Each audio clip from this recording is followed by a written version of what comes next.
Il-bniedem li Simon Busuttil fdaħ bil-pjan fit-tul biex suppost issolva l-problema ta' traffiku issa mhux se jikkontesta l-elezzjoni ġenerali.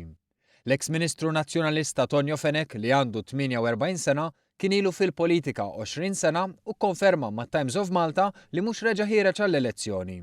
Dan minkejja l-pjan li kellu jħejji għal Simon Busuttil. Tlabt lil Tonio Fenek ukoll però li ħares ukoll fit-tul u jagħmel studju differenti. Mhux biss it-traffiku llum u fl-immedjat, imma kif irridu nibdlu anki l-infrastruttura tagħna, kif irridu nbidlu anki il-modi tat-trasport tagħna. Ħanibqgħu bil-karozzi biss? Fl-aħħar elezzjoni ġenerali Tonio Fenek kien elett minn żewġ distretti, mit-8 distrett u mit-12 distrett. Tonio Fenek huwa t-tieni deputat nazzjonalista li kien elett mit-12 distrett u li f'dawn l-aħħar ġranet ħabbar li mhux se jkun qiegħed jerġa' jikkontesta. Aktar kmieni din il-ġimgħa, id-deputat Michael Gonzi wkoll ħabbar li ddeċida li ma jerġax jikkontesta. Tonio Fenek u Michael Gonzi kienu l-aktar żewġ kandidati li ġabu voti fuq it-12 distrett.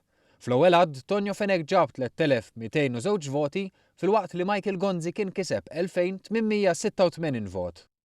Iktar kmieni din il-ġimgħa, il-kap nazzjonalista Simon Busuttil ħabbar li huwa se jikkontesta fuq it-12 distrett. Imkejjen qrib il-Partit Nazzjonalista qalu li kien l-irtirar ta' Tonio Fenek u Michael Gonzi li wassal lil Simon Busuttil biex jikkontesta fuq it-12 distrett f'attentat li jimla il-vojt tagħhom.